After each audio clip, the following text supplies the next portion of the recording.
spinach, pear, bananas, and cocoa? You heard that right. It's refreshing, naturally sweet, and packed with vitamins and minerals. And the best part? You won't even taste the spinach. Trust me. Let's get it started. Start by pouring your milk into a blender. Next, throw in a handful of fresh spinach.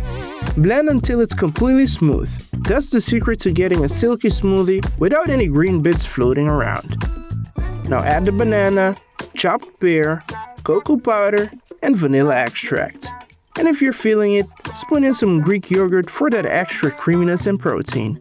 Using a ripe banana is key here. It adds natural sweetness to the smoothie, which goes great with the freshness of the pear. And of course, the cocoa powder that takes this fruit smoothie to a whole different chocolatey level.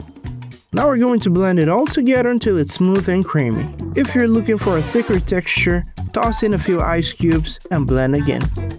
Pour the smoothie into a glass or a tumbler if you're having this on the go.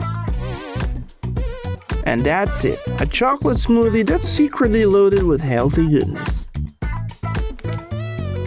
Cold, fresh, deeply satisfying. Exactly what you need in the morning, starting off your day before a workout, or as a midday picker-upper. If you tried this recipe at home, tag us so we can see how your smoothie turns out. And tell us in the comments, would you have guessed that there was spinach in this smoothie? Until next time!